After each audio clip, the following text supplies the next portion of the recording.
Hello and welcome to the Euro V8 Supercar Series live on Apex Racing TV. We're here at Zandvoort this evening for two races, 20 minutes and 40 minutes in length. I'm Sam Fitzpatrick, and alongside me for this evening is Marco Barbonet. And Marco, we have just come off two of the best meetings, I think, ever in the Euro V8 Supercar Series, of course, sponsored by Racetech. At Watkins Glen, fantastic super sprints, a couple of new winners. Last time out at Belle Isle was superb as well, with Gary Croft getting his first ever win in the series. I'm really looking forward to this Zandvoort circuit, which is a little bit similar to Belle Isle with its very tight and twisty corners. It is. Hello Sam, hello everyone. Absolutely fantastic to be here once again for this beautiful Euro V8 Championship, the final race before the series switches to, we are switching to away from daylight saving, thank God. So it will be, and this series is one of the few series that is true to the GMT clock, so it will start 1 hour earlier for everyone in a couple of weeks' time, and of course, more importantly, might I add, the final round before the big enduring battles. Then you want to go there with confidence because you want to have that race more like a championship in the championship. It's a race that everyone wants to win, that one. And if you go there and you also have the pressure of the standings, the pressure of proving something, winning the race, it's going to be even tougher. So very important for these drivers to score points here. We have 19 drivers, Sam, who will fight for the win, a couple of new faces, and also, more importantly, qualifying is just about over. We will give you the starting grid in just a second. Well, Yes, maybe more than a second. Yeah, apparently it's a minute to go, but I think it might advance if drivers get on with it and complete their lap times.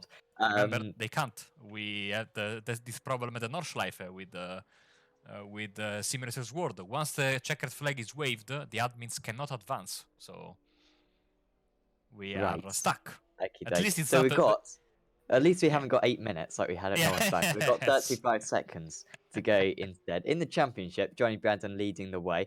Not a big gap over George McClay. Those two certainly the two favourites for the championship. Brandon with 4 wins to his name.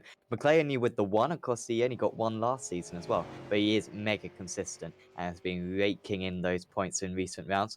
Tony Klusman sits in 3rd place, always there or thereabouts. And it's Howard Stadler, Chris Jackson, Richard Warren, Gary Croft after that inaugural win last time. Nikolai Bogotayev in 8th place. Also, Michael Taliancic down now into 12th position. Apologies. 4 race wins for Taliancic. Unfortunately, he hasn't been able to make many of the rounds, and he's not here today either. He is in New Zealand or Australia, so I mean, it is about 6 o'clock in the morning for him, and it's about to get even earlier. So, not here today, unfortunately, but still, I hope to see him back for later on in the season. But still, a lot of rounds to go and opportunities for more drivers to get in the championship hunt. So then, the grid, and it is just like championship order. Top 3, Johnny Brenton, George McClay, Tony Klusman.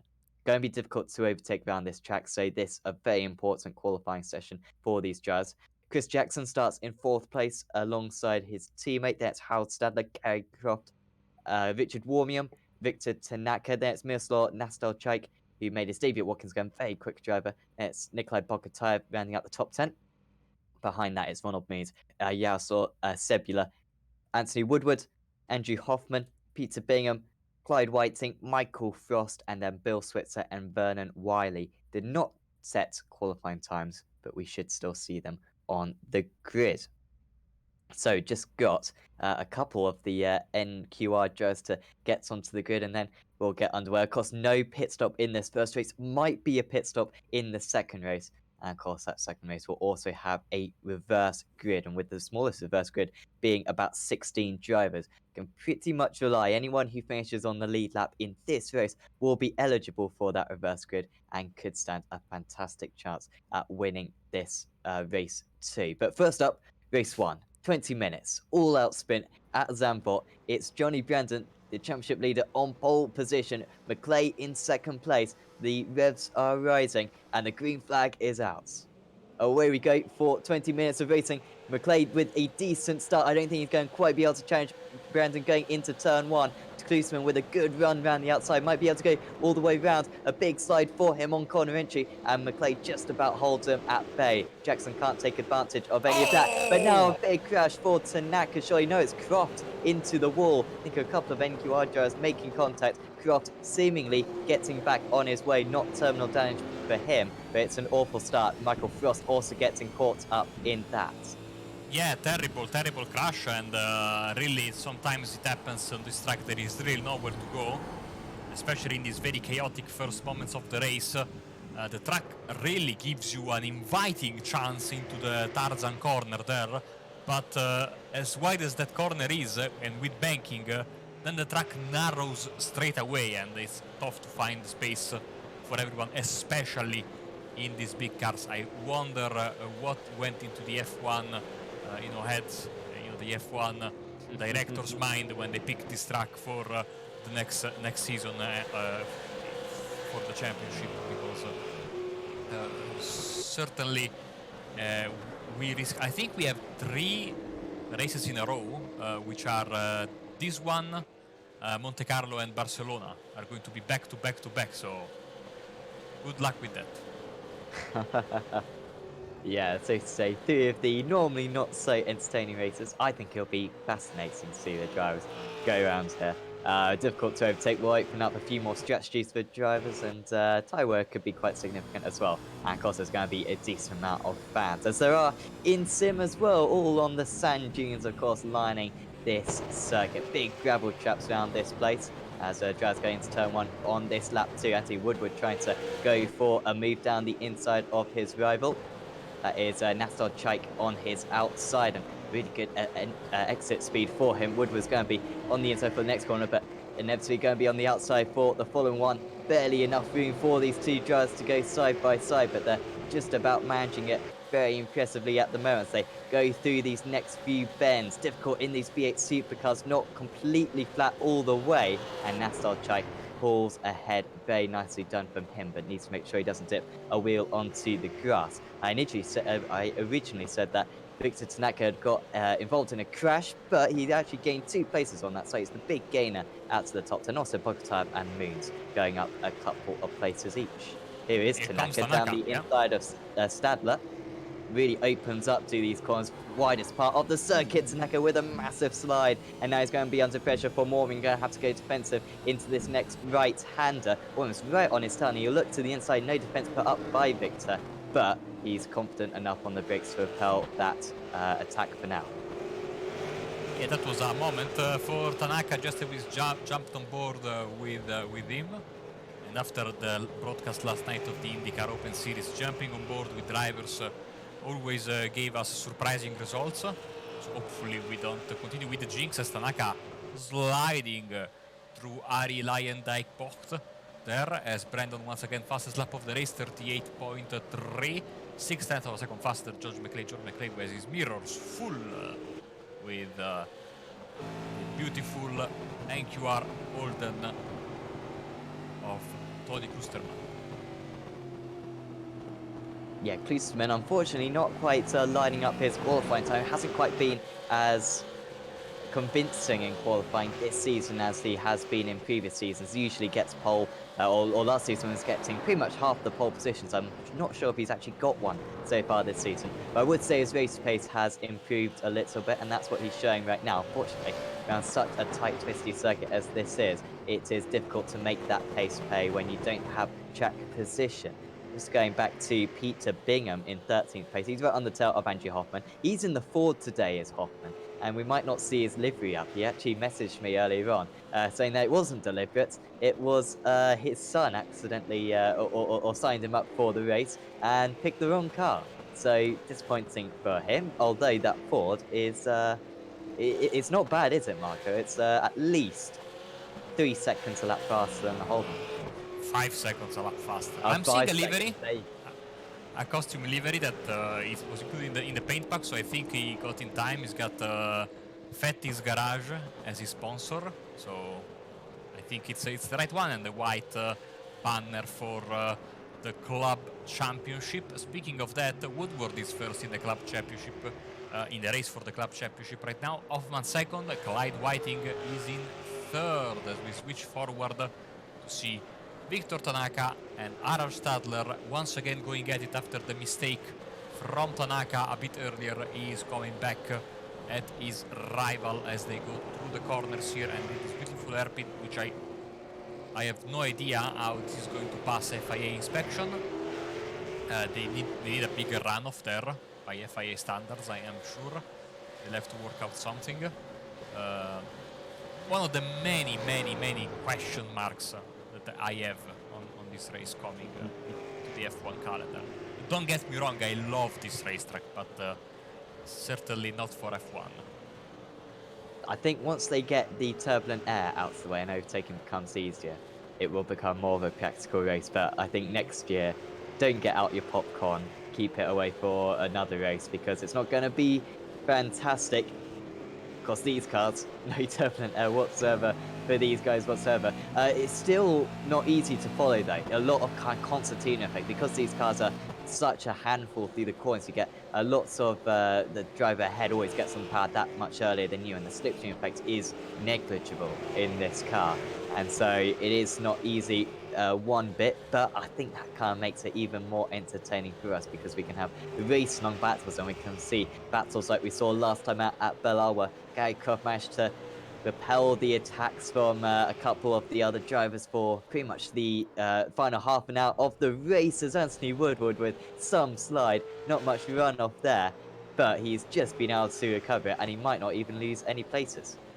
He will not, but now second place in his class, Andrew Hoffman, the Club Championship. We can say the Gentleman Championship, even though some of these drivers have been able to win this season already, so there are certainly no slouches out there.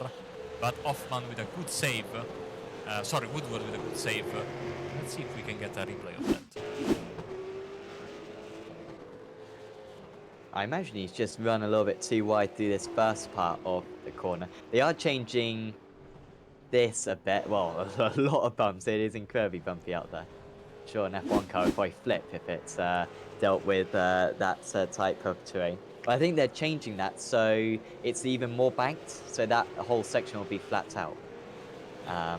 But they've listed the changes, but I haven't seen any of the work already being done. But we'll be fascinated to see what altercations they make to this track. This part of the circuit should be absolutely intact, thankfully. Jaroslav Sebula currently negotiating it. He's ahead of Peter, being one place down from his start to Sebula. Yeah, the only problem with this track in F1, for the last time, to this subject is I think by F1 standards there is too much grass and gravel around the racetrack. So, okay. Back to the regularly scheduled programming as we see this beautiful battle. Of course, Sebula, you might have already heard his name here on Apex Racing TV. He was certainly one of the brightest drivers and surprises last season in the MX-5 Monday Cup. I don't know if he raced also in the Tuesday series, but certainly was very good when he raced on the Monday Cup in the MX-5s. Yeah, I think he was decently competitive in the Amateur Cup as well on the Tuesday in the Amateur category, and he's competitive out here today as well, getting ahead of Andrew Hoffman back to his starting place of 12th. Still no changes amongst the top 5. You've got Tanaka right on the tail of Stadler. A shame for Tanaka with that qualifying. He has struggled a little bit in qualifying so far this season. Maybe just NQR not quite hitching up that poorly set up, despite, you'd say, all three of their drivers. Maybe not Chris Jackson, but certainly Tanaka and Koosman very good at that one-lap pace. Going through there is Victor Tanaka. Had to use his elbows a little bit to get past Harald Stadler, but it's worked out for him. That looks fair enough from that view. It wasn't quite totally clear, but Stadler trying to hold him back. I think that move was always going to happen eventually. Well, he was lining it up for a while, was Tanaka. He was getting really close to that part of the circuit every single lap we were watching. A spectacular driver as per usual is as Moons and Sebula are going at it. Moons cut a big part of the chicane, but he still doesn't get a slowdown for that, I would imagine. Or maybe he made contact with Sebula Let's see, and maybe Sebula is waiting for him to go back on the track. Let's see. Nostalgic, I think it was, just You are behind absolutely him. right. And really just missed his breaking point, unfortunately, there. And was quite generous to allow Moons back past, didn't fight it too much. Having a really good race, actually, as Ronald Moons. A driver who I think under the radar has improved quite significantly in this race. So to be running in the pretty much the top half of the field, yeah, top half of the field, 19 jerseys in ninth place, that is top half. He's done a really good job actually of improving and really getting the hang of this car. But you always see it with drivers, even really good drivers. I mean, we're talking Nicole Foggy, Johnny Brandon, Michael F. Docker, all former champions in this series. George McClare as well, I'd throw him in the hat as well. All drivers who take about a season to get up to scratch in this car, and then the second season they're significantly better, not necessarily just down to their pace, but also their ability to race in this specific car. As we have already the Jarek Cebula fan club in the chat. Say hello to Rafal who's watching us. And of course, both Nostalgic and Cebula, drivers for Atlantis Racing Esports team, and both of them from Poland. We have seen a bit of a influence of Polish drivers this season in the Euro V8. Tonight we only have two, but we have seen others. And it's great to have newcomers to the series. Of course, Nostalgic is has been racing quite a lot this season. First round ever, I think, for Cebula, if I'm not mistaken. Also, first round for Vernon Wiley out there in 17th place. Didn't set a qualifying time, and he is about 6 seconds a lap off the pace, but he's still driving quite safely out there. Moons under pressure. Didn't put any defense up. He'll have a good run out of this turn one. And it's quite easy to stay around the outside for this first part of the corner. In fact, Moons just has to back out there. Possibly the wise decision there, because it does narrow up so much. Doesn't want to have more contact with Nastar Chaik, who moves back to where he started in 9th place. So Moons drops to the back of the top 10 now. Clyde Whiting just at the back of this nice little trio of Hoffman, Bingham, and himself. Hoffman under big pressure right now. Yeah, under big pressure, especially Bingham seems to be a bit quicker than him and a bit quicker than his teammate, and he's going for it for the move. Of course, Whiting and Hoffman are racing for the club championship as well. So I think Bingham would like to make the move for himself, but also maybe help a bit Whiting to close the gap to his class rival there at the front of the field. You can differentiate the classes, of course, two ways. You can look at the banner above the windshield. It's white for the club championship and black for the overall the Pro Series. Or you can take a look at our timing tower on the left, and next to each driver's number you can see the corresponding stripe depending on his class.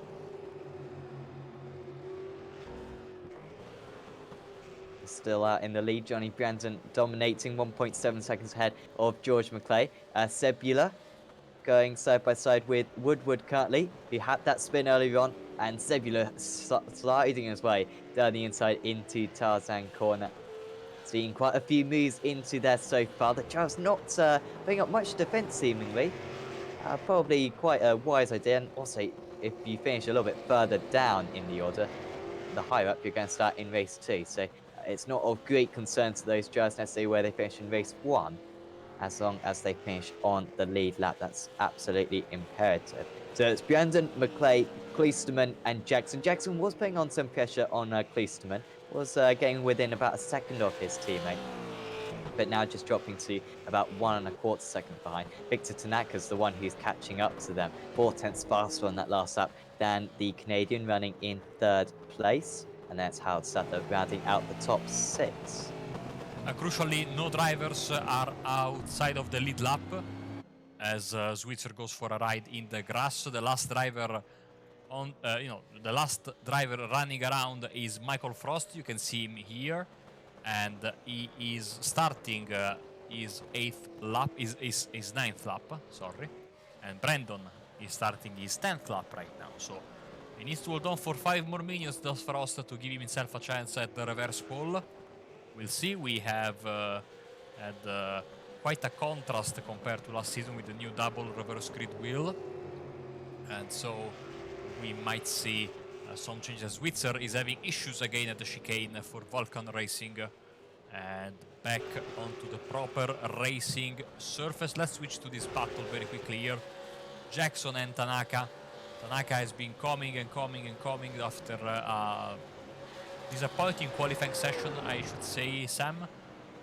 Also something that we might point out, and we haven't talked about it. Apparently Zandvoort has been transferred to Italy in the summer because we have right now 93% humidity. I know we are close to the sea, but it's a bit, a lot. I don't understand humidity. How can you have 100% humidity? Surely you can always have more of it. I don't get it. I just remember for like the Malaysian Grand Prix, it always used to be 100% humidity. And it's like, what? Can't you have a bit more of it? Surely there's no cap on humidity. We will have a technical explanation in the next race. Okay, thank you very much. And I say that because I won't be there for the next race. Oh, Bingham's down the inside. He's got past. Crossed, by the way, into the pits. So he will not be eligible, unfortunately, for the reverse grid. You are absolutely right. So now Whiting and Hoffman, and this is for second place in class. And also for P14 overall. Let's bring up on the dashboard. See Whiting go through the gears. You can see on the left side Johnny Brandon is holding an army of 5 Johnny Brandon in the Ford holding on the army of 5 Holdens following him. One I called it the Army of Darkness, as one of my favorite movies of all time. And keeping the blue oval flag flying high is the champion of season 5.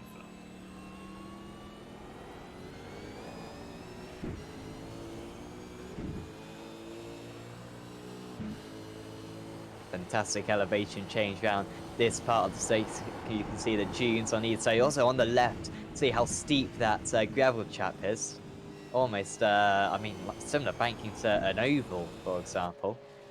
And you really do not want to go off in that. Just going off the circuit around this place can absolutely wreck your car. I remember having a spin in the Radical SR8 around this very part of the circuit. I think it was just a spin onto the gravel there. And admittedly, it is the weakest car ever designed, but that completely ripped the car to pieces and was undrivable afterwards. So really is a very treacherous terrain around here.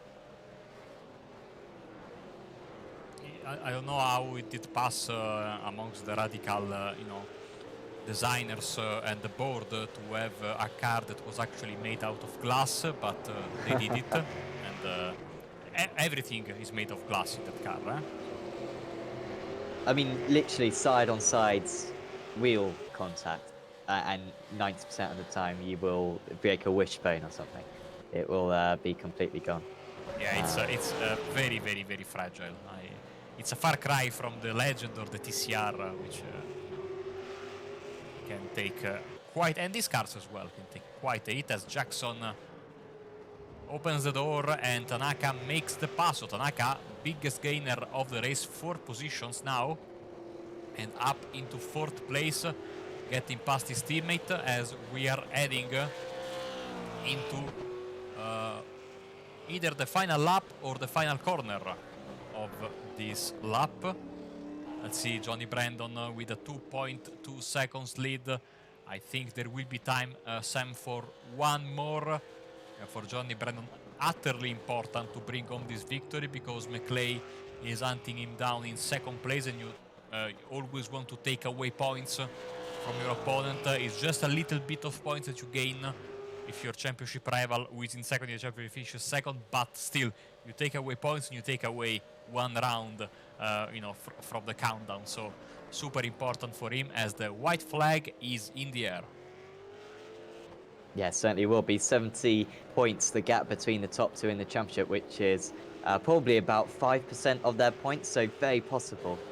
They could catch up potentially George Brown. I think Johnny Brown's had a couple of very poor rounds. They do get one drop round across the season, and so you can afford one awful round, but you really do not want any more than that to cost one faster pair each for each race for these drivers. So as long as you turn up, you're probably going to get a decent amount of points. And of course, remember also, if you get too many incidents, you'll get some penalty points. If you get no incidents, you get some bonus points. So there's lots of different factors in this series, along with the fact that, of course, the last round can't be dropped. I'm sure everyone can get their heads around it relatively quickly. It all makes complete sense, however. It does make for a very entertaining series. And these drivers will be making sure that it's going to score as many points as possible. Brianton extending that lead ever so slightly, it looks like at the moment. Tanaka still under pressure from Jackson. 0.3 seconds.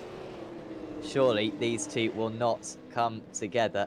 We almost had a couple of NQI drivers come together at Tarzan on the very first corner of the race, but it doesn't look like that'll happen on the last corner. And meanwhile, Johnny Brandon exits the final corner, a massive slide for him, but it's not enough to deter him from the race win. Johnny Brandon takes his 5th race win of the season. Race 1 at Zandvoort is all his. McClay and Kliesman will round out the podium. Top of the AM drivers is going to be Nikolai Bogotyro, I believe. No, Anthony Woodward.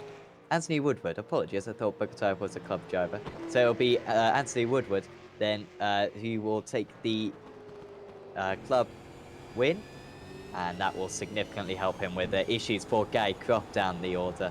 That will smallen the gap a little bit in the championship. Whiting will not quite catch and pass Hoffman, pretty much spending the entire race right on his tail, but he will be very far up on the grid for race 2.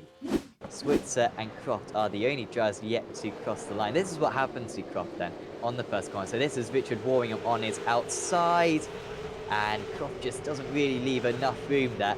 And fortunately, it was only him involved in the collision. Get a view from Birmingham on board. You see how the way the track narrows after Tarzan is it's one of those corners, also like the first corner in Monza. You see that there's plenty of space, and then all of a sudden there is no space left. So congratulations to the winners, and we can get straight away to the race results for race 1. Yes, and winning out is Johnny Branton, card number 02, and he wins by 2.5 seconds over George McClay. Tony Kliesman put some pressure on the Fitstone Motorsport driver in the early stages, but couldn't make a move, and in the end dropped to 5 seconds off the lead. Victor Tanaka, great drive up through the order from 8th on the grid to finish in 4th. Then it's Chris Jackson, Harold Stadler, Richard Warmingham, Nikolai Bogotyrev, Miroslav Nastadchik, and Ronald Means rounding out the top 10. Behind that was Jaroslav Sebula, Anthony Woodward, Peter Bingham, Andrew Hoffman, Clyde Whiting, Phil Switzer, Gary Croft, and then so Croft will be top of the drivers on the grid for race 2. Remember, you won the feature race at Belle Isle last time out, starting in 2nd place. And I mean, if I were you, if you got your wallet on you, I wouldn't mind putting a little bet on the 28 car, perhaps taking yet another race victory. We'll have to wait and see for the next race. Vernon Wiley and Michael Frost were the 2 retirees out on the field. Although Wiley, I think, may have just been lapped a couple of times, but Frost certainly did retire, having to come to the pits a couple of times. So, Marco, it's a bit inevitable this, but we will do it anyway because we absolutely love spinning the reverse grid wheel. We're about to find out what the reverse grid for race 2 will be. Yes, and also it's good that you will spin the wheel because it will then have a 1 month vacation because in 2 weeks there's the enduro, so it won't be Of taken here now. course. So let's roll it. It's not on your screens, I'm sorry. And now it is on your screens.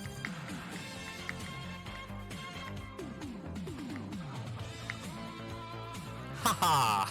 Sam! You jinxed it. The inevitability of what? 16 minus 4. Haha! Oh, I thought 18 was as small as it could go. But wow, okay, sorry. And I was speaking up Gary Croft saying, oh, he's going to win another race. Well, he's staying in 17th place, so good luck on that one. 12th place then. Anthony Woodward will be on pole position. Well, what a fool I am. Never I count mean, out the reverse grid wheels. I mean, it is a mischievous beast, not we to lie. jinxed drivers, but we never jinxed the reverse grid wheel. This is a first, I think. Absolutely. I'm sure those options weren't on there before. It just absolutely wanted to humiliate me. So Woodward will be on pole position. Bingham just misses out. Sebula will start on the front row of the grid alongside Woodward. Then will be Moons, Nastarchik, and Bogotyra. So if you look at that top 12, I mean, pretty much you'd say everyone's kind of in order in terms of their pace there. So reversed, a lot of drivers, or certainly the front drivers, are going to have a fantastic chance at getting their way through. You're going to have to rejoin us to find out what happens in about 15 minutes' time for race 2 in the Racetech Euro V8 Supercar Series at Zandvoort.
Growing up as a kid in Oklahoma, where I'm from, the Chili Bowl is the biggest race that we have.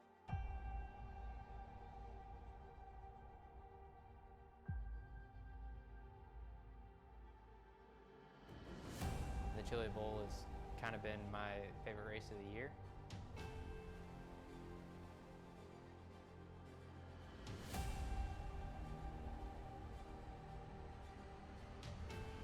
Growing up a dirt racer in Oklahoma, that's kind of the holy grail.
growing up as a kid in Oklahoma, where I'm from, the Chili Bowl is the biggest race that we have.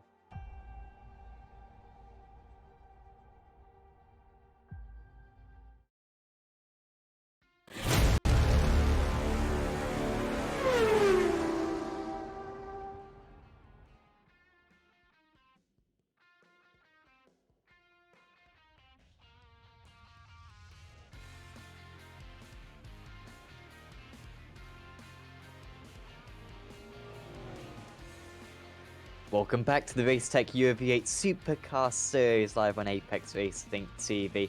We are just preparing for race 2 of the evening at Zandvoort. I'm Sam Fitzpatrick, and alongside me is Marco Barbanero. And Marco, we just saw a race 1, not a whole lot going on at the front of the field. A great drive from Victor Tanaka, to be fair, to gain 4 places from his starting place of 8.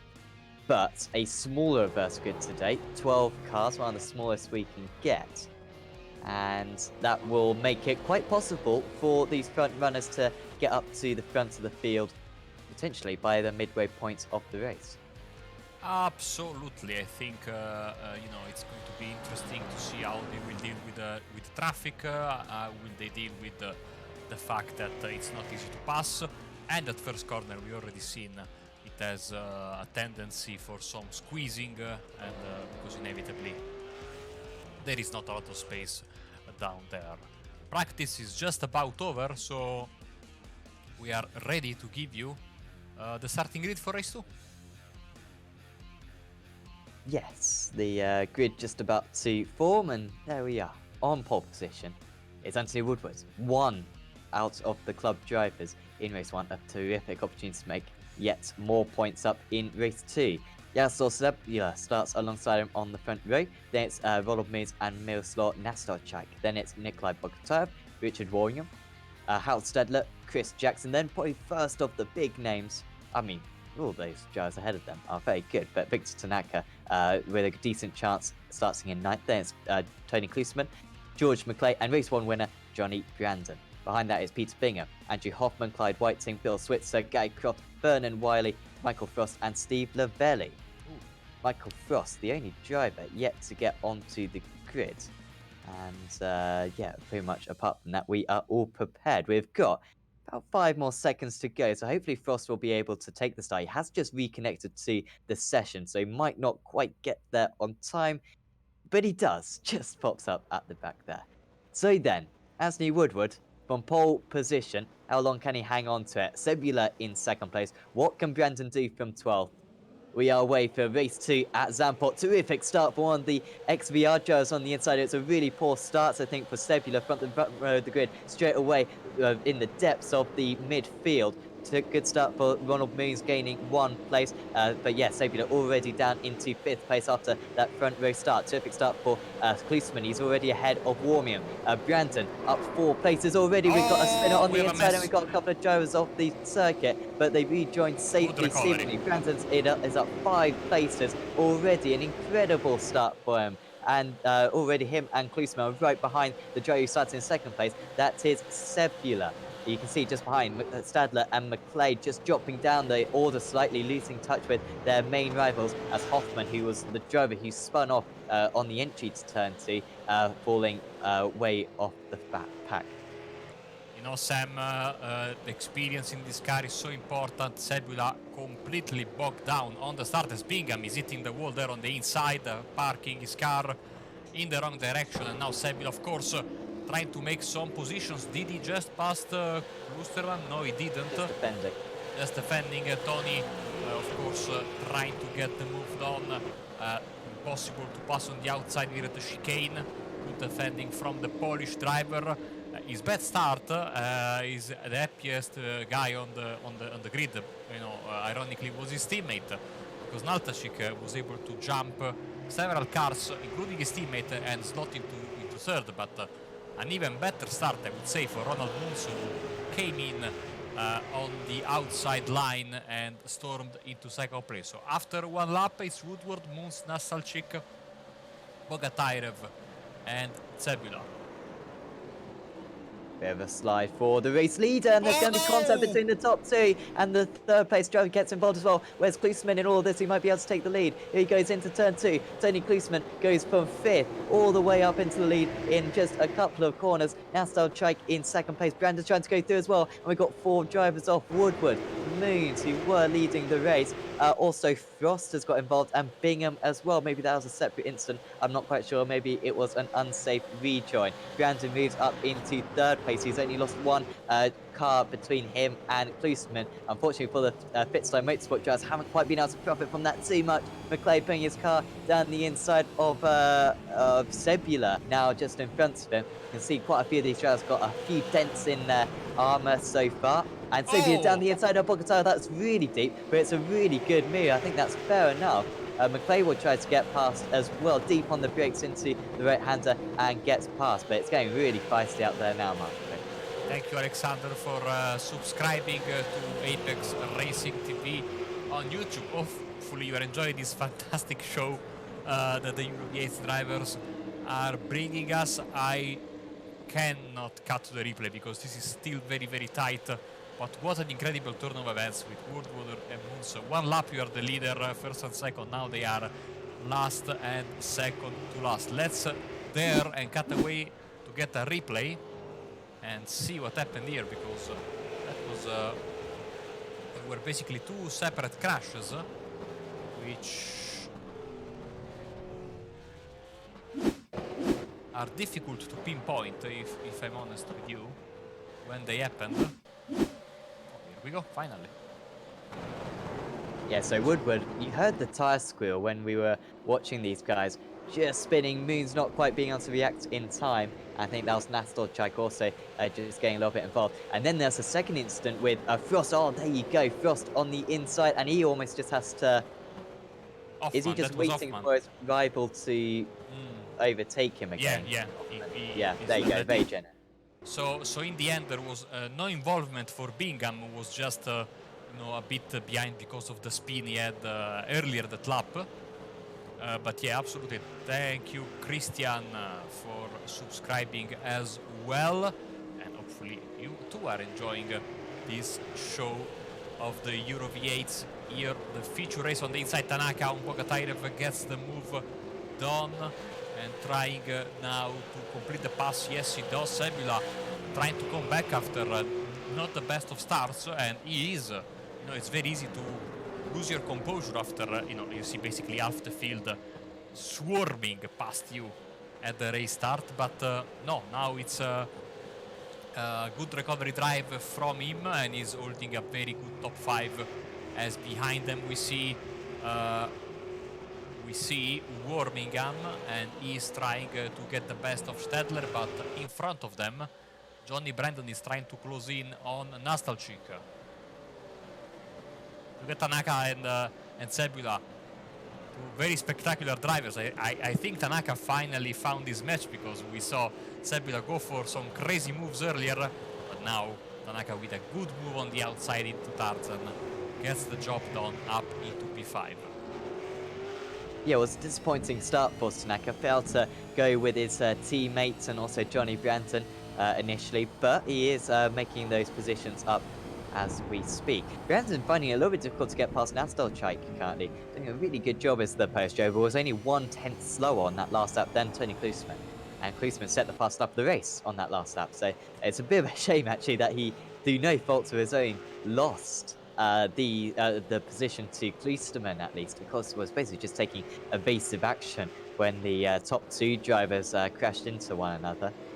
But still running in a very good 2nd place. Could potentially be his first ever top 5 in this race too. Bogatairev fighting with Stadler.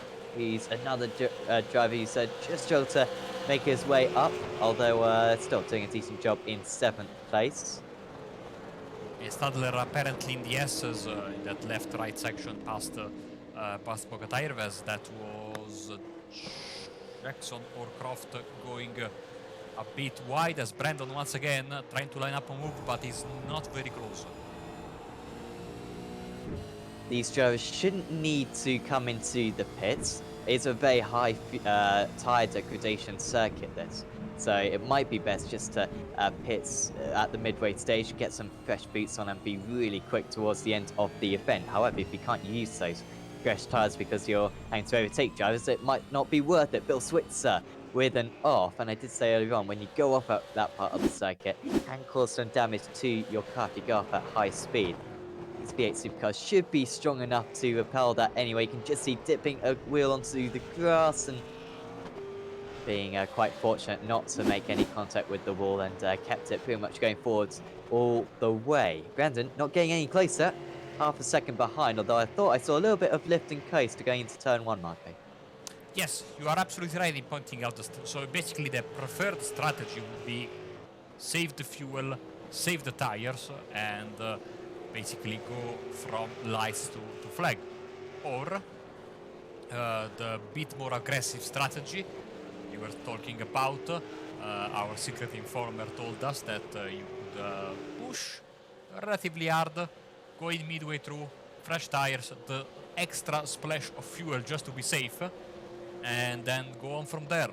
So we will see the drivers that are, for example, I was certainly don't know which strategy the Atlantis esports drivers are going to use, because they were discussing about that in the pre-race chat on iRacing before the start of race 2. I'm sure the veterans will try to go for the non-stopper. Let's see how it works as Tony Klusterman flying there at the front. Here comes Stadler trying to pass Cebula for 6th place. He's a bit too deep in the corner, a lot too deep, and Cebula keeps the position for the time being. Good composure there from Cebula to not outbrake himself and just being able to nip back down the inside into turn 2. Certainly great to see the likes of Nastarchik and Cebula joining this race. They seem like two very competitive drivers, particularly Miroslav. And always fantastic to have, especially new teams as well, involved in this championship, because it really encourages drivers, when they've got a few of their mates around as well, to commit to the series and take part in several of the rounds. And it must be said, this season, Season 7 of the UV8 Supercar Series has been the strongest when it comes to participation. To still have 20 drivers pretty much at the midway point of the season is something that usually struggle to do, but this season it has been absolutely brilliant. Cebula trying to stick down the inside of Stadler, who's just been able to get past, and Stadler now pulls his entire car ahead. Cebula a little bit offline as well from defending, and now Richard Warming will have an attempt at an overtake. Almost contact between the two of them. Cebula trying to squeeze him on the outside, Warming with great pace round the outside there. Almost a little bit of netcode contact perhaps, but Warming gets past, and all of a sudden again offline, and Bogatyv will have a go into the penultimate corner, being expected of it. Yeah, Cebula certainly used to the argy-bargy of the MX-5s. This is not too dissimilar of that. Also, on a personal note, I'm very happy to have it's not easy to find the Polish drivers as Soman Gosini's Croft in racing in our series. And you know, Italy and Poland have a very tight bond over the years. It's two nations who are big friends with each other, and I'm very happy. Hopefully we get the full Atlantis team for Bathurst in a couple of weeks. Yeah, it would be a terrific turnout that.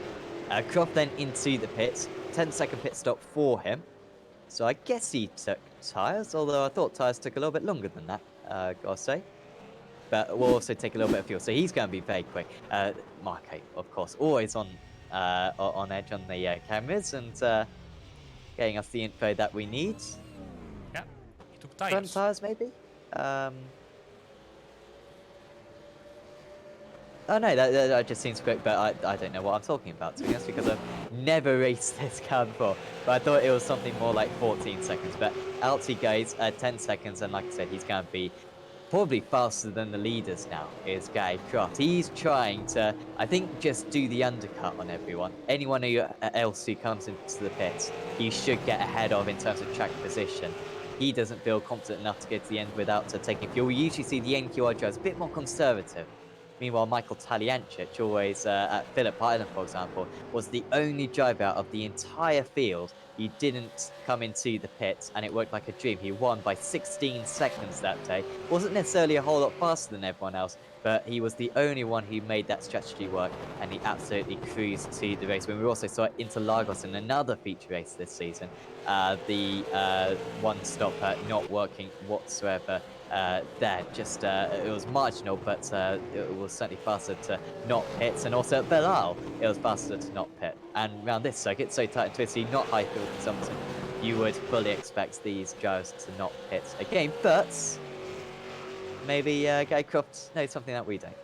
Well, one thing for sure, he is now safe and he knows that he can push as hard as he wants, and the fuel and the tires will, of course, the tires will get more worn as they go around, as he goes around, but he certainly has a few laps in hand compared to his rivals should they not pit, so he knows he can push hard. Will he push hard enough to gain several positions? We shall see.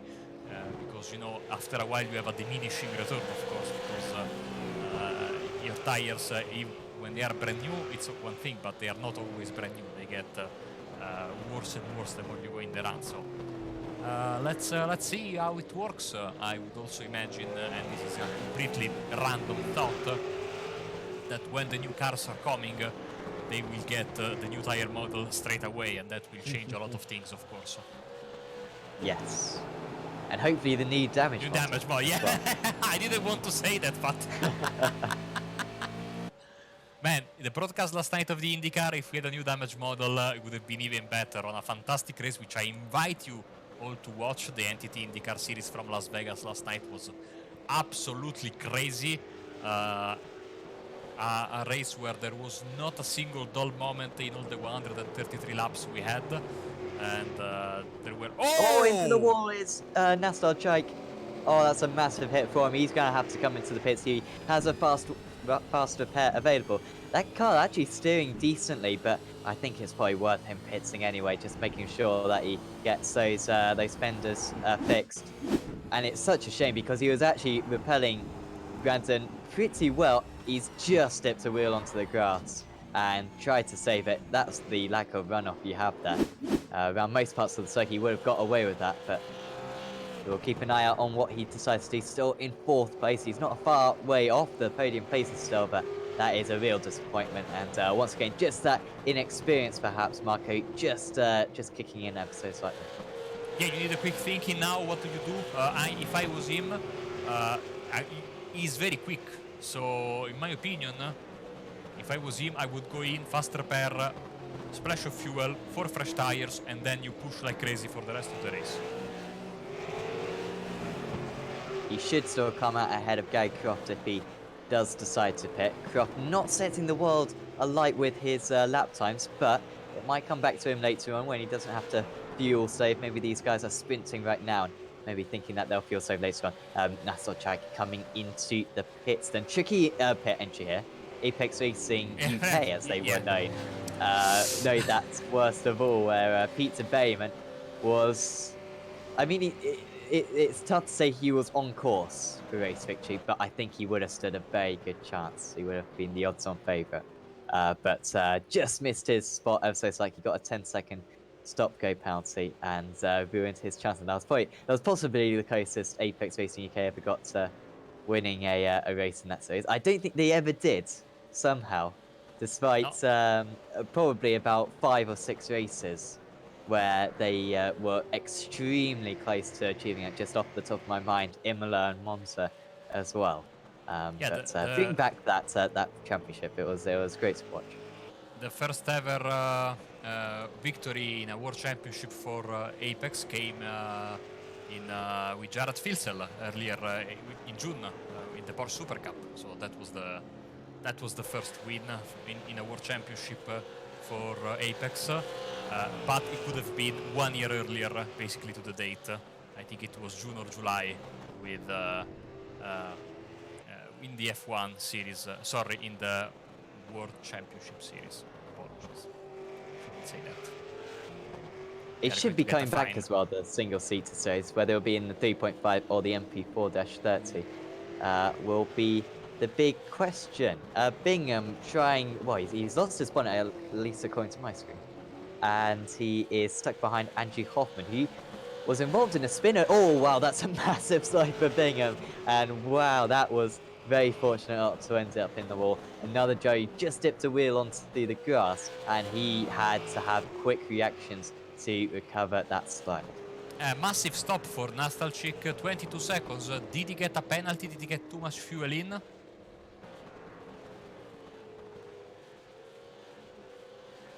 Because everyone else is in the 9-10 seconds range. 7 seconds for Woodward a bit earlier.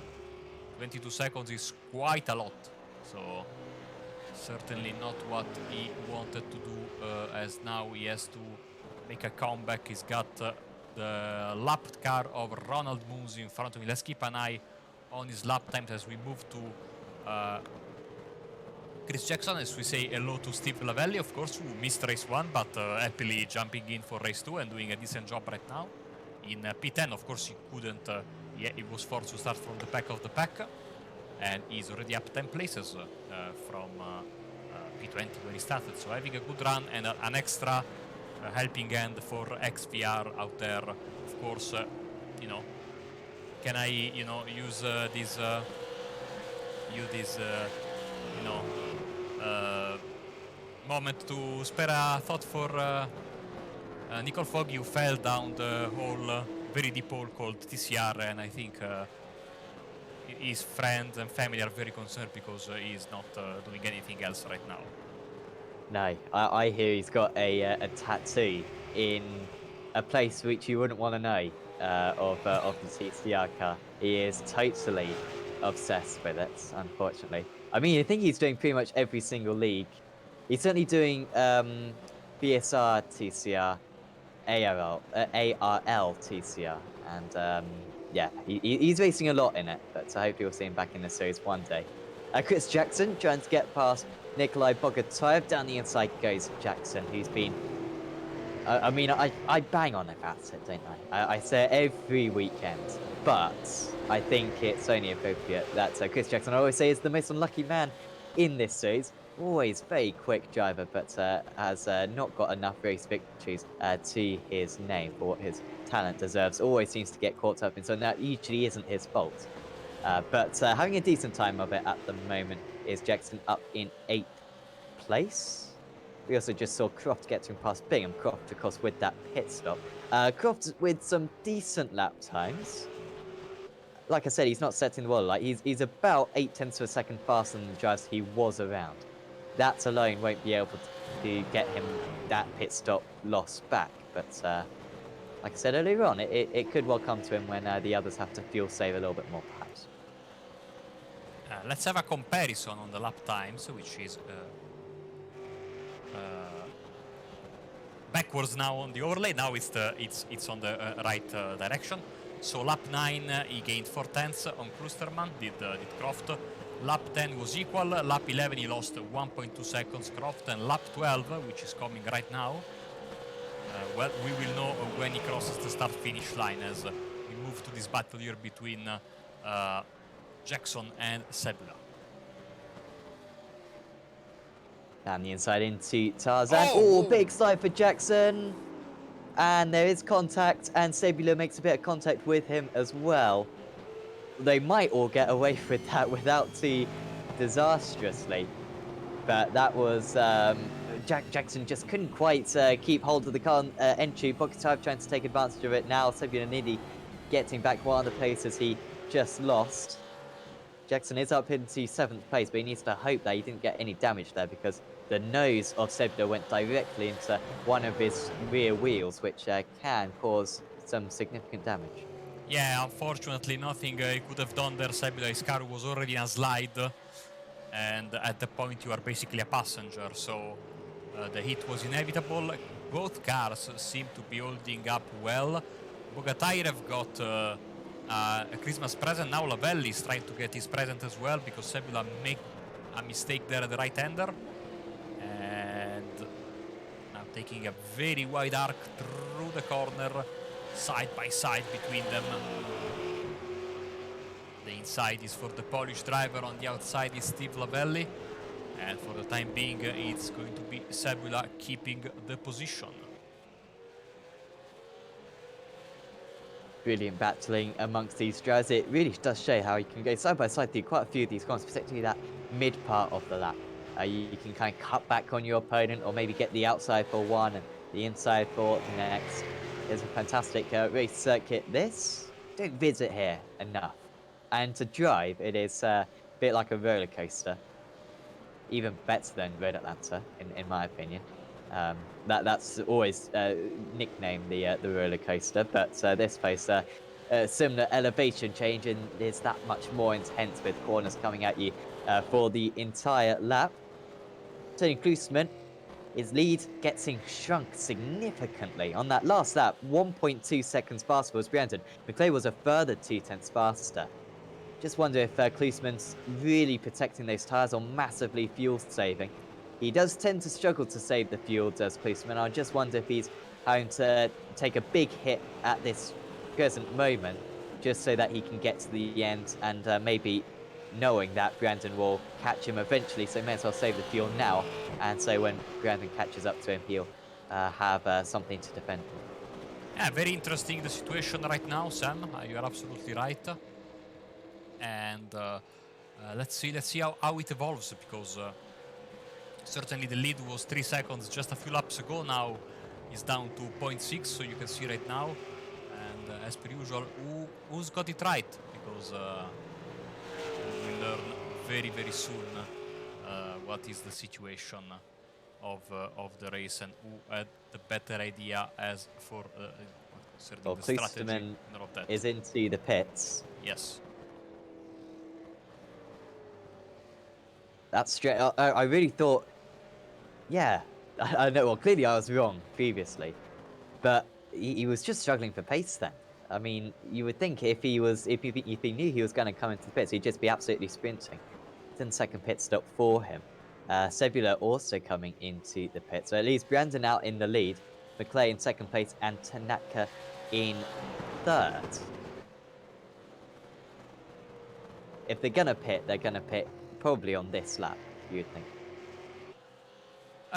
You know, 25 minutes in, if they want to cover from a possible undercut by, well, undercut, yeah, might be, we might call it an undercut from Klusterman. That might be the thing to do right now. So let's keep an eye on these guys and see if they come in or not. Both Sebula and Klusterman are out of the pits as the drivers are coming into the Audi S. Or Michael Frost with an issue. Sorry, Marco. Just see him really falling down the order with a couple of off tracks. Has got underway again. Will be about to be overtaken by Sebula, and just one of the most common mistakes in this V8 Supercar, and it shouldn't be understated how difficult it is. Literally just to get out of a corner like that. You can see he actually straightened up the car decently, but just a little bit too much throttle, and round the car went. Big shame for him.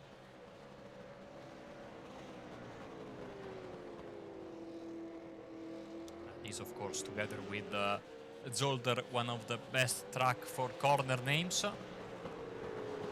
As Vernon Wiley has sadly called it a day, towing back to the pits after a tough debut for him in this series, but you know, it's a marathon with this car. It's not a sprint. You really need to get in a mood with the car. We see, for example, McLean, another driver that started, you know, and he wasn't super fast, and now he's fighting there for the championship and fighting for this race win as well. And another driver who's, I think, not very concerned with his tires nor his fuel, because he is pushing really hard as Klusterman gets the fastest final sector, sector 5, with a 12.59. Let's see if Brandon or McLean or both of them dive into the pits, as they are coming once again to the S here. And when you come out of the S, you enter my favorite corner of this track. Not this one, but the first of the two right-handers, which is called Kumo Bocht. Sadly, not in honor of Sam Kumo, but of the famous rubber company. So what's it called? Kumo Bocht. Bocht means Kumo corner, Bocht. and Kumo is the tire sponsor. Aha. You Okay. can see they have plenty of signs around the track. They stay out. Tanaka is also closing in on these guys. Klusterman is here. Let's have a comparison between Brandon and Klusterman of the lap times. Sorry, of the sector times this lap. Klinsmann came out in 9th place, so some traffic to deal with eventually, but he's apparently got a 3-second pocket for him to deal with. So he catches up to Steve Lavelli as Andrew Hoffman with another off, and Ronald Moons did a very good job. To be fair, Moons probably saw him quite early on, quite kind of expansive that corner, so he should have been able to see, but was still on his toes to avoid that. On that last lap, Klinsmann was 1.5 seconds faster than Johnny Brandon, so he's really putting the throttle down now. He is 24 seconds behind, and we've got 10 laps to go, if that. So he needs more like 2.5 seconds lap if he's going to catch up in time. Okay, first sector, 1/10 of a second. Second sector, 3/10 of a second. Sector 3 is coming in right now. It's they are basically even. Let's see sector 4. Of course, we are not ignoring the fact that Brandon has got McLeay tattooed to his rear side of the car. We'll keep eye on that as well. Sector 4 then for Lusterman. He's making us wait. Get there. 1/10 of a second faster. And at the meantime, on the start-finish line comes Johnny Brandon. So let's switch to the lap comparison while we are there. Tanaka massively catching these guys, 0.6 of a second faster on that last lap. And we'll also see what Klinsmann can do as he, I think, just rounds the final corner as we speak. See geographically how far behind he is. 39.23, so 1.1 seconds faster again. So like I said, he's probably going to get within 10 seconds of these guys by the end of the race. But here comes McLeay, really close. That's one of the few areas, well, that's one of the many areas of the circuit, sorry, where you can't overtake, though. Especially the way he was leaning on those front tyres, couldn't possibly drag the car to the inside of the circuit to get the move done. Here he goes, though. Down the inside goes the Texan Spitstone Motorsport driver. Brandon leaves him room, and it wasn't a fully committed move there from McLeay, but he's shown Brandon that he can attack, that he's in range, and this is going to be a tricky final few laps for the former champion to negotiate. Absolutely, and so far this seems to be the winning strategy, but how much will the tire drop off in the final 10 minutes? How much will they have in the fuel tank? And of course also the fact that 3 of them very close. We know that if you make a mistake here, it's easy to involve other drivers, especially if you are this close, but now Klusterman is finding it tough to get by Lavelli and Bogatairev, losing some time, as now it's Tanaka that's trying to put a move on McLeay. So Brandon is not assured of the victory. Anyone could win the race out of these 3. We'll see if instead it was Tony Klusterman who had the best idea of them all. Klinsmann knocking on the door there, asking Lavelli, "Can I come through, please?"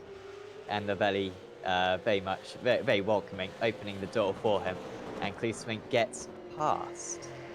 Now got Bogatairev to get past, and then he'll have another 5 seconds up to his teammate, Chris Jackson. So it's opening up decently for Klinsmann at the moment in terms of the traffic, but still a long way to catch up. He's still 22.5 seconds off the lead.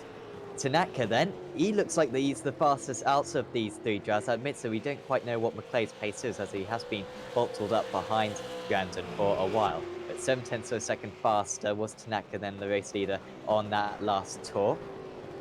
Is there anywhere, Marco, where you'd say McLeay's got a particularly good chance, or Tanaka's got a good chance at overtaking? You know, first corner is the one that I'm thinking, or if he could put the bumper on his opponent, maybe he could. You know, but I don't think that he's going to go for that move unless it's a really desperate situation. He wants to make the move spectacularly because it's Victor Tanaka, but on the racetrack. But he needs to do the move now as he makes a small mistake there. But apparently he was able to save it, and he has to wait, I think, another lap in order to make the move. Almost squaring off that turn one. It didn't prove to be costly. On that last lap, Brandon and McClay dipping into the 39s for the first time in a while. Their fastest lap is a 39.3, but on that last lap, 39.8, which is about half a second faster than what they've been averaging for the past probably 10 laps or so. So maybe Brandon Fee and say he's okay with fuel, he's okay with tyres, and they are free to push to the end of the race. And he's repelled the attack so far. Still, 2 drivers right behind him, keeping him very honest. They've got 8 seconds back to Hal Stadler. We haven't talked too much about Stadler so far, but a stable 4th place. So too for Richard Warmingham. Stadler might even have a chance at maintaining this 4th place against Tony Kluseman potentially, because Kluseman on that last lap was only 6/10 faster than Stadler and is still 13 seconds behind. Admittedly, Kluseman was negotiating traffic, I believe.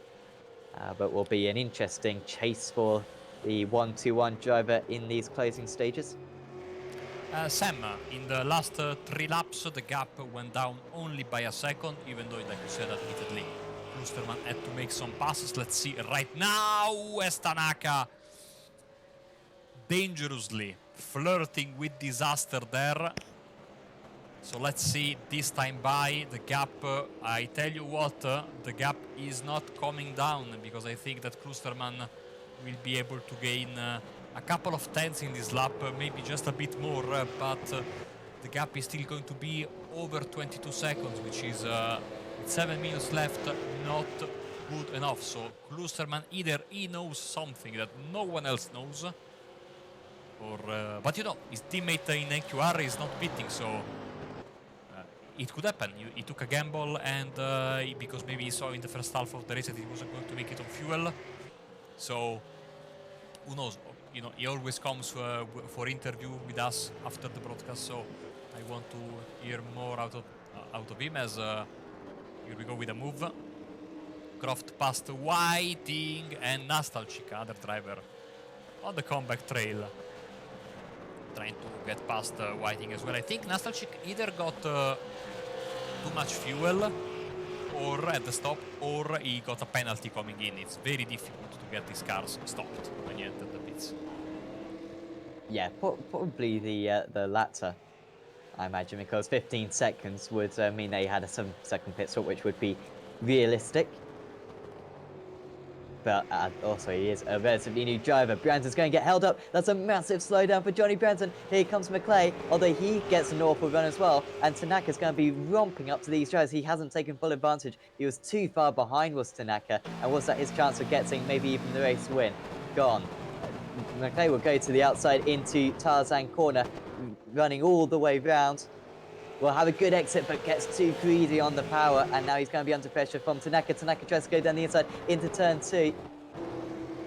Can't go for it.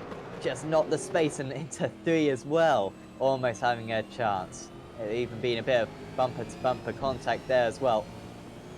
But Tanaka just wasn't close enough there, Mark. I really thought that was his opportunity, but for some reason was about a second behind. Otherwise, he would have had an incredible run down the pit straight. Yeah, absolutely, absolutely. Could have been a great chance for him. It was not to be, as the cars are now entering the Marlboro Bocht, this right-hander here.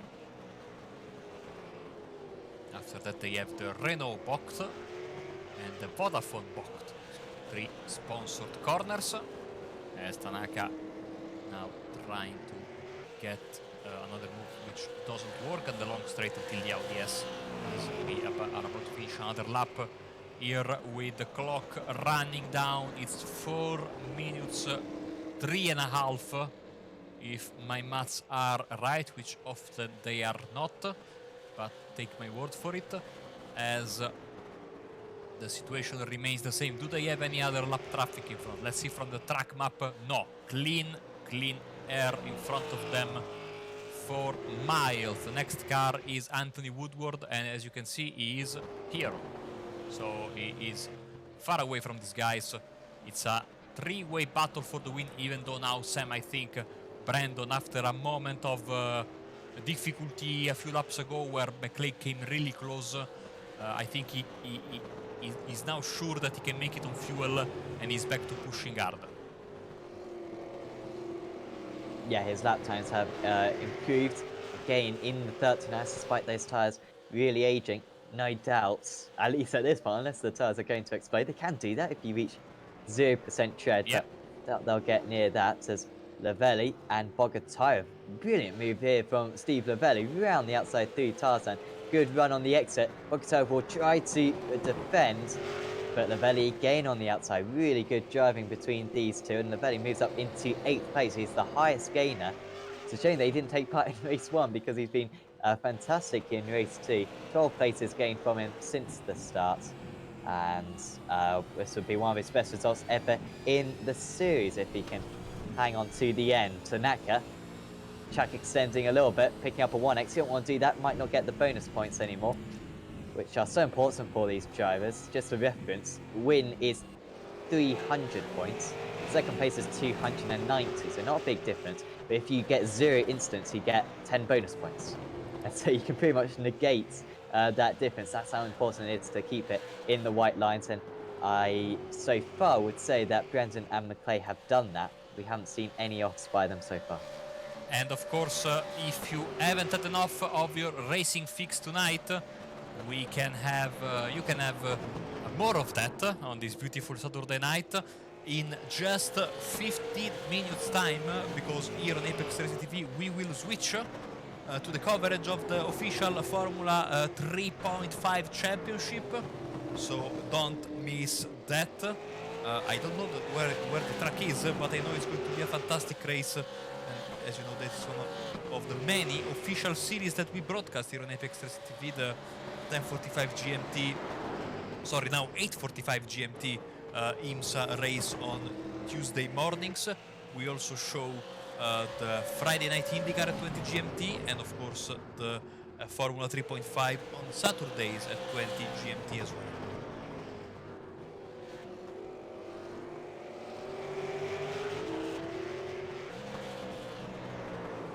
Tanaka taking some alternative lines, into the wall is Warmingham, and he's on his roof, and that could be game over. He's trying to get the car back underway. That's a very good turn. Unfortunately, that was a pocket of traffic for him. Jackson waiting to allow him back past, but contact between two of the veterans of this series. Final lap, I think. Is it? That was quick. Yes, we've only got 5 seconds to go, so this will be the final lap. Good luck for George McClay, I think, but it's terrific luck for Johnny Brandon, who won race 1, and he's going to take a second race win in the evening. Johnny Brandon gets the double, 450 points for him, plus bonus points as well. It's been a terrific evening for the XVR sim racing driver. Gleesman got past Jackson and Warmingham. Steve Lavelli has also got past. He's up into 6th place. Terrific result for him. Stadler in 4th. Gleesman then will finish in 5th, which was perhaps more than he was looking like he was going to get with a lap to go after that pit stop for him. Lavelli, really good result. I think not top club driver. Top club driver will be Gary Croft in 10th place. Yes, Just Gary. the line. Nice comeback after the disaster of race 1, and he will hold off Miroslav Nastalchik to bring home not only the class victory but also a very rewarding top 10. He's in a very good spell of form. You know, unfortunately race 1 didn't go his way.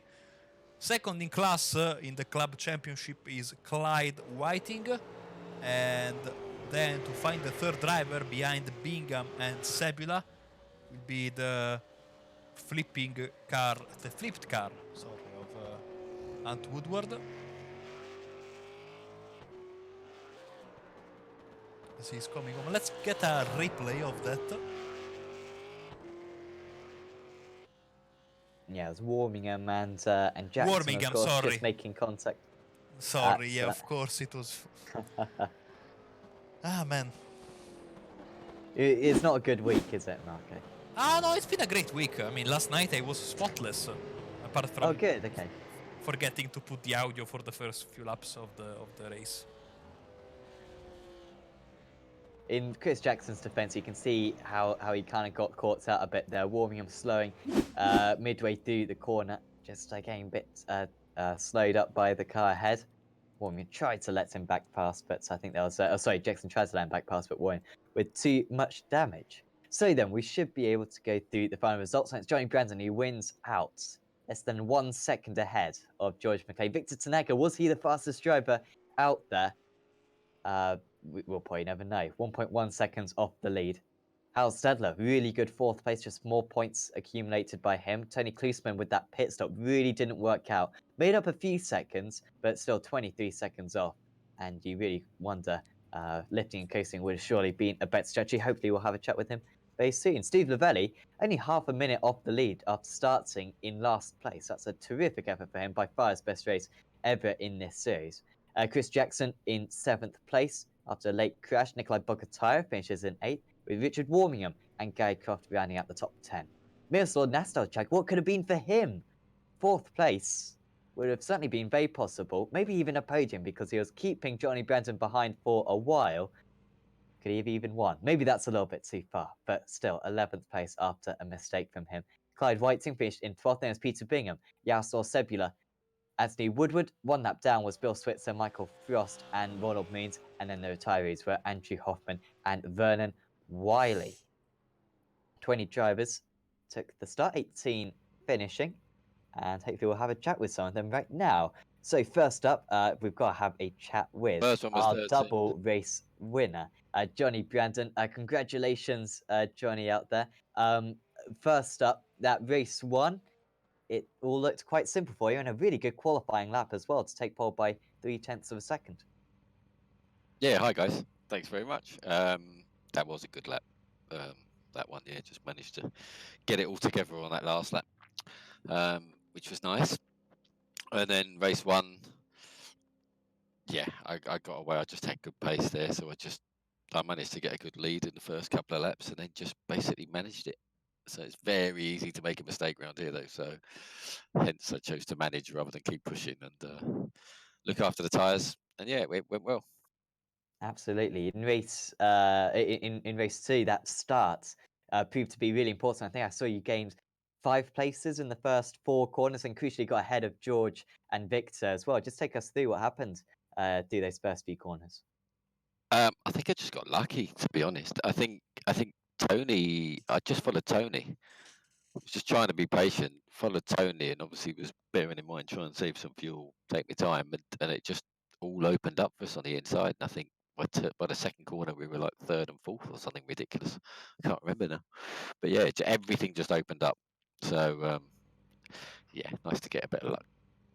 Definitely. And then later on in the race, he got the lead after Tony came into the pits, but George got really close.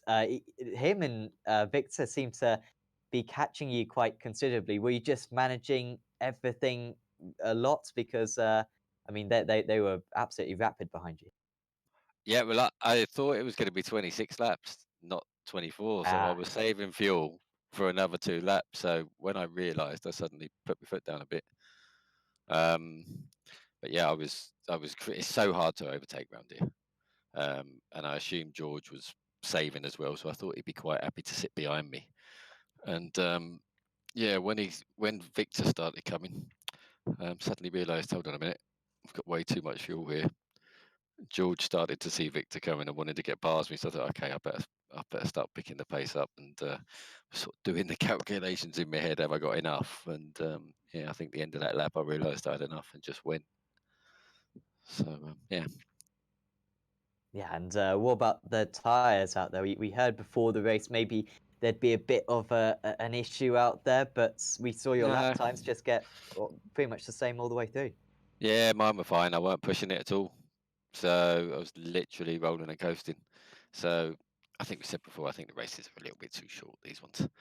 I think the fuel level needs to change or something because it is just too close. So I was just coasting the whole way through the race, basically, until about the last 3 or 4 laps. So tyres weren't an issue. I think my last lap was about 0.4 off my fastest lap. So yeah, they weren't an issue. Well, congratulations. I have a Sorry. question for Johnny. So, Hi, Johnny, Marco. first of all, congratulations, and secondly, how would you feel about organizing an intervention for Nicole to get him out of the TCR rabbit hole? He's never coming out of it, I think, otherwise. What's that? Where we all get him to come and sit down in front of us and we talk about his addiction. Is that what you mean? Yes. Get him to realise the problem. It's, yeah, good luck with that one. It's he's loving that car. To be fair, I've been loving it as well. But I know I that you love that car. I think, yeah. To be fair to Nicole, I think it's a little bit more than that with this car. I think he gets cramp from driving this car. I don't think he'll mind me saying that. He gets cramp in his leg basically from driving this car and the way the braking is for some reason. It's happened for a long time, which is why he originally stopped doing the sprint series. But every time he drives this car, he gets cramp and it gets quite painful for him. So, and he's enjoying the TCR so much. That's the main reason. I think he may well be back next season. Maybe the new cars. The new cars, yeah, the new tire model, new new tire cars. model that may entice him back. I'm hoping it will. Yeah, I don't know why I'm hoping it will because I like being the fastest one in our team at the moment. But yeah, hopefully he'll come back. Awesome. I thank you, Johnny. I will leave you back in the hands of Sam. Send him some messages, Marco. See if you can give Okay. him a prod. I will. Certainly hope to see him back in the series at some point. The defending champion, of course. But Johnny, congratulations out there. Is there anyone you'd like to thank before we let you go? Just you guys. Obviously, Foggy for not racing anymore, so I can actually win a couple again. It's nice. Everyone at XVR, on a serious note. All you guys, everyone that organises the league, Racetech, Simmortal, Virtual Racing Association. Yeah, everyone that knows me. Hi, Mum. That's about it. Well, thanks for having a chat with us, Johnny, and best of luck for Bathurst next week and in 2 weeks' time. Yeah, not particularly. I must be one of the only V8 drivers that not particularly looking forward to Bathurst, but there we go. We'll see. But thanks very much. See you then. Take care.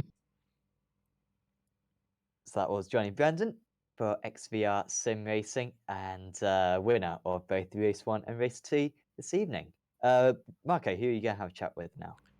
I want to have a chat with Tony Krusterman. Hello, Tony. How you doing, guys? I'm doing fine. How about you, especially in the second race?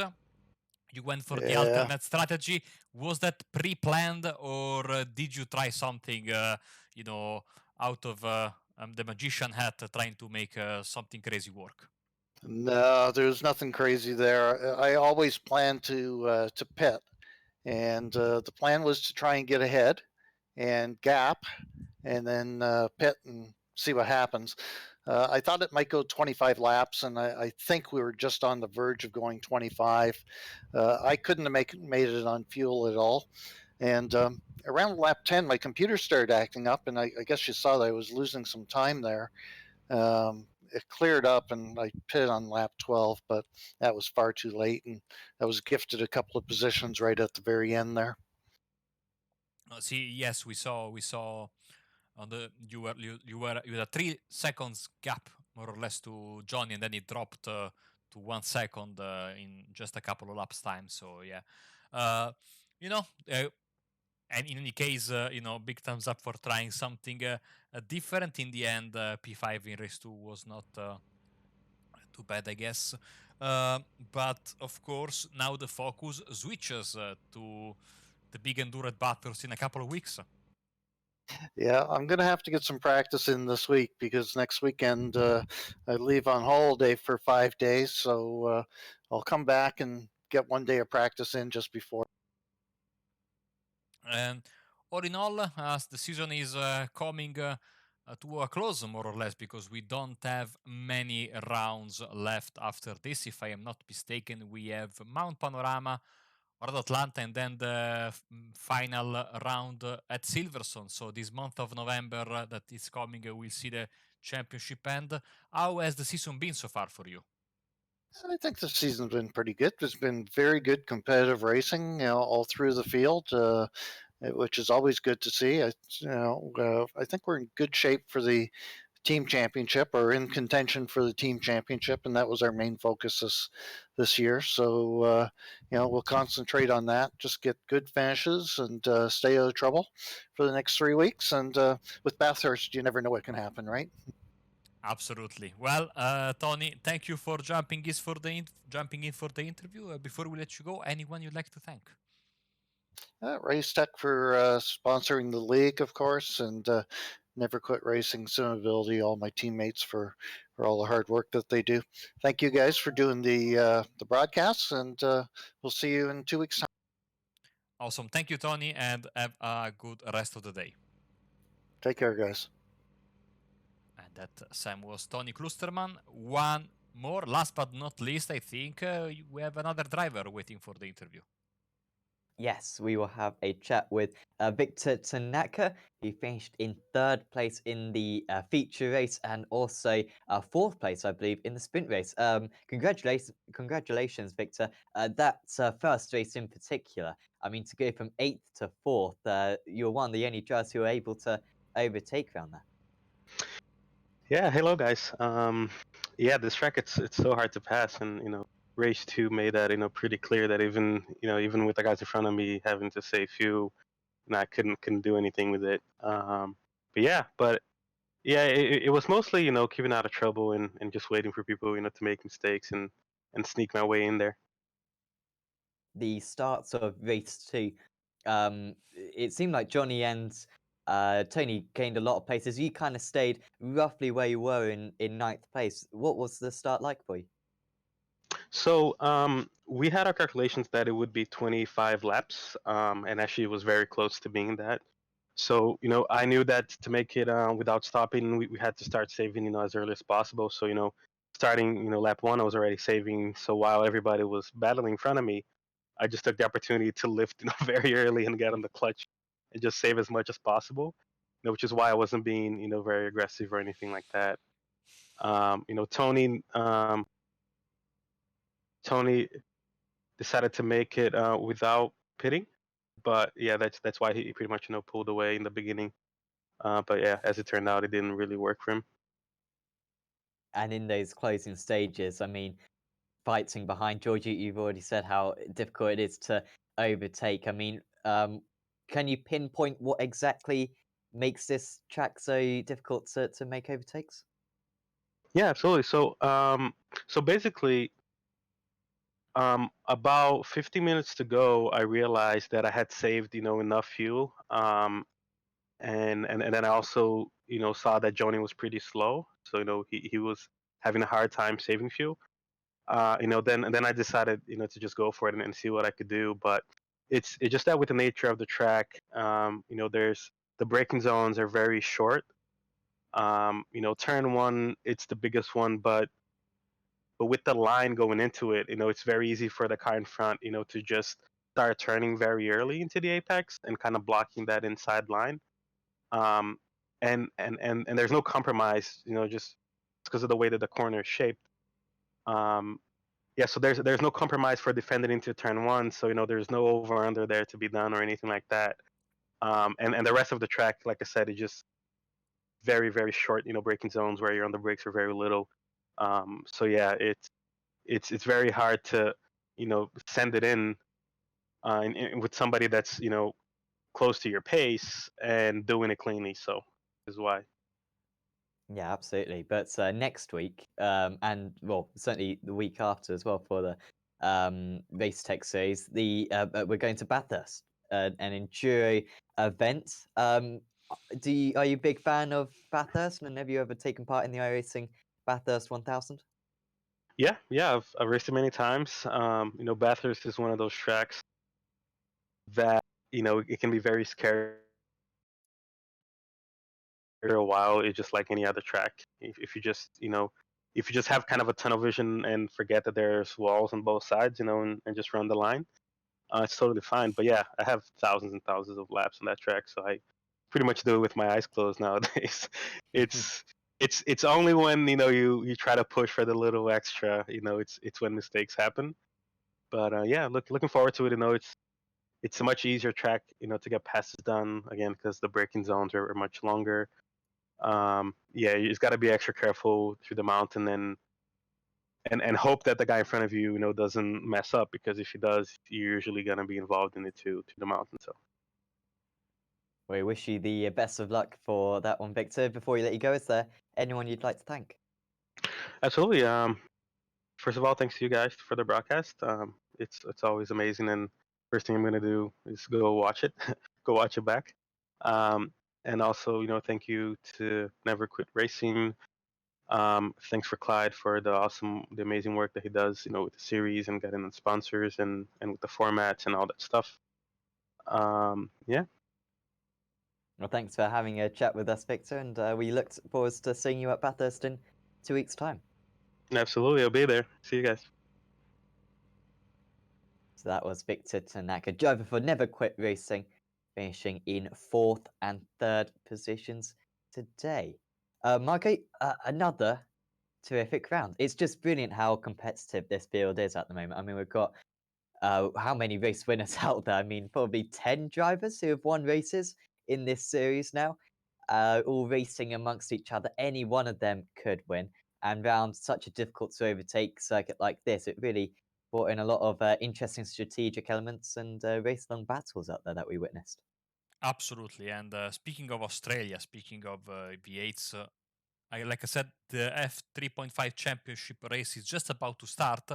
They will do it at Phillip Island. So if you want some more racing after this beautiful Euro V8 round and to get in the mood for Bathurst in 2 weeks' time, jump on our other video on our Apex Racing TV channel and enjoy that, because I certainly will.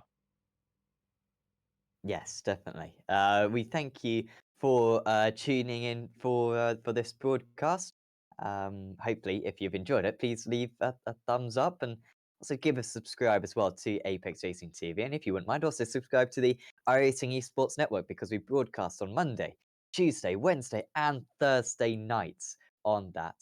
And yeah, some fantastic series on that, and also on Apex Racing TV. And like Michael was saying, check out the Formula Renault 3.5 series, occurring just in a few minutes' time. But for now, from me and from Marco, gonna say goodbye, and we'll see you next time.